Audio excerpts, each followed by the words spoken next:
ପୂର୍ବପୁରୁଷମାନେ କହି ଯାଇଥିବା କିଛି ଗୁରୁତ୍ୱପୂର୍ଣ୍ଣ ଟିପ୍ସ। ନମ୍ବର 1, କେବଳ ଠାକୁର ଘର ଛଡ଼ା ଅନ୍ୟ ଘରେ ମହାଭାରତ ବହି ବା ମହାଭାରତ ଯୁଦ୍ଧର ଫଟୋ ରଖନ୍ତୁ ନାହିଁ। ନମ୍ବର 2, ପ୍ରତିଦିନ ସକାଳେ ନିଦରୁ ଉଠିବା ପରେ ଅଳ୍ପ କଞ୍ଚା କ୍ଷୀରରେ ଫାଳେ ଲେମ୍ବୁ ଚୁପୁଡ଼ିକି ମୁହଁରେ 1 ମାସ ଲଗାନ୍ତୁ। ଦେଖିବେ ଆପଣଙ୍କର ମୁହଁରେ ସୁନ୍ଦରତା ବୃଦ୍ଧି ପାଇବ। ନମ୍ବର 3, ସନ୍ତାନ ପ୍ରାପ୍ତି ହେବାର 1 ବର୍ଷ ପର୍ଯ୍ୟନ୍ତ ମାଆମାନେ 3ଟି ଦ୍ରବ୍ୟ ଖାଇବା ଅନୁଚିତ। ସେଗୁଡ଼ିକ ହେଲା 1ରେ ପଣସ, 2ରେ ଶୁଖୁଆ, 3ରେ ତାଳ। ଏହି କଥା ମନେ ରଖିବେ। ନମ୍ବର 4, ମୁହଁରେ ବ୍ରଣ ହେଉଥିଲେ ଡାଲଚିନି ଗୁଣ୍ଡରେ ମହୁ ମିଶାଇ ମୁହଁରେ ଲଗାନ୍ତୁ। ଦେଖିବେ 8 ଦିନ ପରେ ଏହି ଦାଗ ସବୁ ଲିଭି ଯାଇଥିବ। ନମ୍ବର 5, ମୁହଁରେ କଳା ଦାଗ ଥିଲେ ଶିମୁଳି ଗଛର କଣ୍ଟାକୁ ଗାଈର କଞ୍ଚା କ୍ଷୀରରେ ବାଟି 15 ଦିନ ମୁହଁରେ ଲଗାନ୍ତୁ ଏବଂ ଅରଖ ଗଛର କ୍ଷୀର ସହିତ ହଳଦୀ ବାଟି ମୁହଁରେ ଲଗାଇଲେ ଦାଗ ସବୁ ଲିଭି ଯାଇଥାଏ। ନମ୍ବର 6, ଦୋକାନ ଦ୍ୱାର ମୁହଁରେ ଗୋଟିଏ ସ୍ୱସ୍ତିକ ଚିହ୍ନ ଅଙ୍କନ କରନ୍ତୁ। ଏହା ଅନେକ ଶୁଭଫଳ ପ୍ରଦାନ କରେ। ନମ୍ବର 7, ନିଦରୁ ଉଠି ସାରିବା ପରେ ଯଦି ଆପଣଙ୍କୁ ଥକା ଅନୁଭବ ହେଉଥାଏ ତେବେ ଆପଣ ଜାଣି ରଖନ୍ତୁ ଯେ ଆପଣଙ୍କ ଶରୀରରେ ପାଣିର ଅଭାବ ହୋଇଥାଇପାରେ।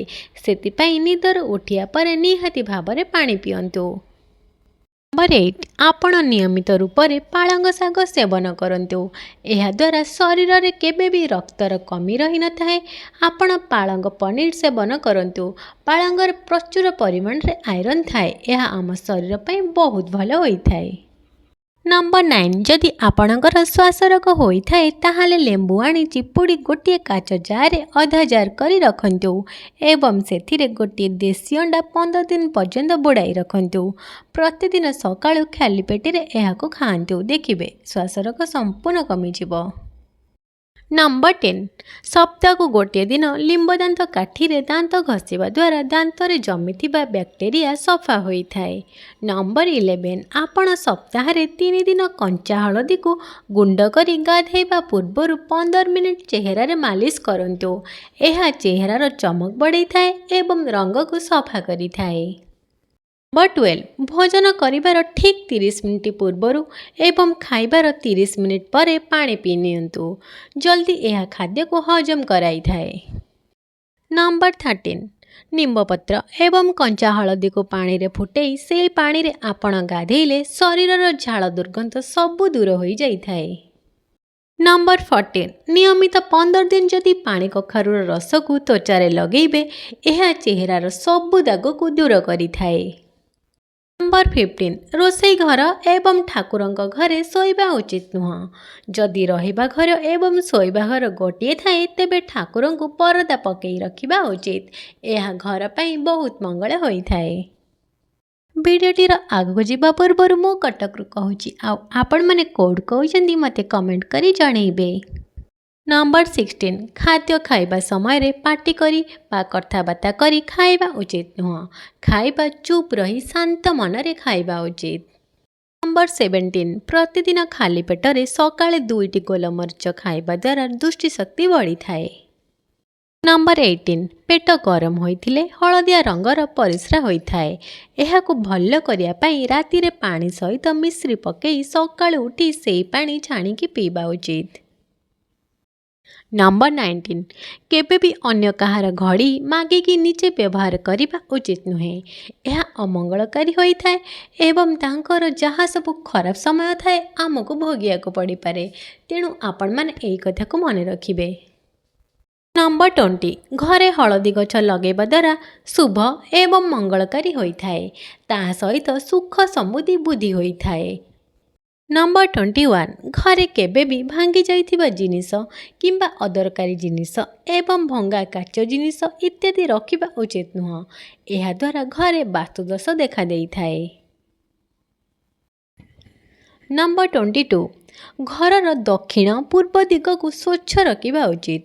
ଅଳିଆ କରିବା ଜମା ବି ଉଚିତ ନୁହେଁ କାରଣ ଏମିତି କଲେ ଆୟଠାରୁ ବ୍ୟୟ ଅଧିକ କରିଥାଏ।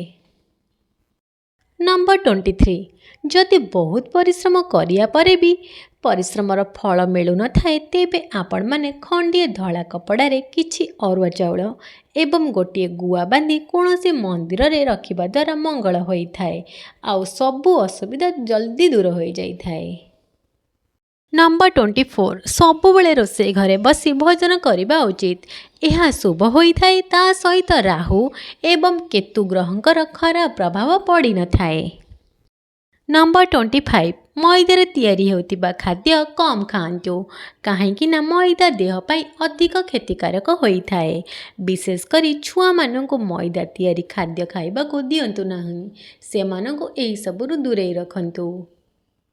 नंबर 26 मोटापार मुख्य कारण होउची तेल एवं मीठा जातीय खाद्य। यही खाद्य शरीर चर्बी अंश को बढ़ाई थाए। तेणु आपण माने एही खाद्य को यथा संभव कम खातु। नंबर 27 रंधा नड़िया तेल सहित राशि तेल मिसाई चुटी रे मालिश करने द्वारा चुटी भल पड़ी थाए। ता सहित मजबूत मध्य रही थाए।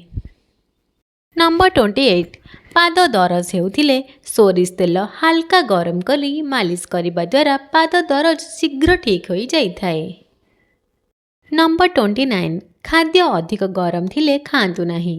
गरम खाद्य खाइले हार्टर बेमारी होता है। आपण खाद्य को अल्प ठंडा करी खाइबा उचित। यह आम शरीर पाई बहुत भल होता है। नंबर 30 डाली भितर सबुठ भल डाली हेउची कोलथ डाली। यह को खाइले पेट समस्या होई न थाए। पेट जनित समस्या थिले आपण कोलथ डाली निहाती खातु।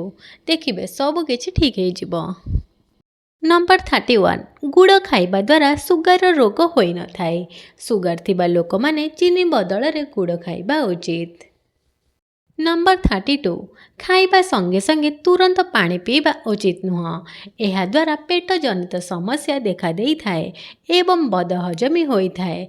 तेणु आपण माने चेष्टा करंतु खाइबार अध घंटा पूर्वरु किंबा खाइबार अध घंटा परे पानी पीया पाई। नंबर 33 प्रतिदिन सकाळु उठिबा परे बासी पानी निहाती भावरे पीबा उचित। जहा फल रे किडनी परिष्कार रही थाए एवं रक्त सफा रही थाए। नंबर 34 शरीर सबुबले कुंडई होतिले आपण गाधेबा पूर्व निश्चय नड़िया तेल लगांतु। ता सहित शरीर रे हलदी एवं लिंब पत्र को ग्राइंडिंग करी देहरे लगेले किछि समय खरारे बसिकी तापरे गाधंतु। देखिबे देह हाथ कुंडई हेबा बंद होई जिवो। नंबर 35 पाचिला अमृतभंडा एवं टमाटो को मिसई ग्राइंडिंग करी से महू मिसई त्वचारे लगांतु। यह त्वचार रंग सफा करे एवं कला दाग दूर करी थाए। नंबर 36 शरीर रे जदि अधिक जंत्रणा हेउथाए ताहाले क्षीर रे अल्प हलदी मिसई फुटई पियंतु। यह शरीर जंत्रणारु आराम देई थाए। नंबर 37 चेहरार सबु दाग को दूर करिया को हेले आपण बेसन एवं हलदी सहित लेंबू रस मिसई लगांतु।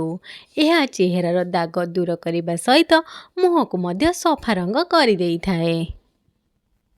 नंबर 38 शीत दिन रे सबु प्रकारर साग खाइबा को चेष्टा करंतु।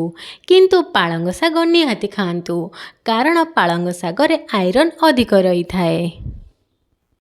नंबर 39 पेटर चर्बी को कम करिया को हेले 3 मास लगातार सकाळु सकाळु जीरा पानी पियंतु एवं सकाळु सकाळु चलंतु। यह द्वारा 3 मास मध्य रे पेटर चर्बी सब दूर हो जाई थाए। नंबर 40 दांत जदि हलदिया रंग हो जाइछि यह बहुत दिन हला रहिलानी आपण या को ठीक करिया को हेले दांत रे कोयला किंबा लेंबू रस लूण रे देकी घसंतु। देखिबे दांत पूरा चकाचक हो जिवो। आपण मानकु जदि मो वीडियोटी भल लगुथाए ताहाले लाइक कमेंट आउ शेयर करिया को जमा भी भूलिबेनी। आउ जदि आपण माने मो चैनल को नुआ आछंती गोटे सब्सक्राइब निहाती करिदेबे। जय जगन्नाथ।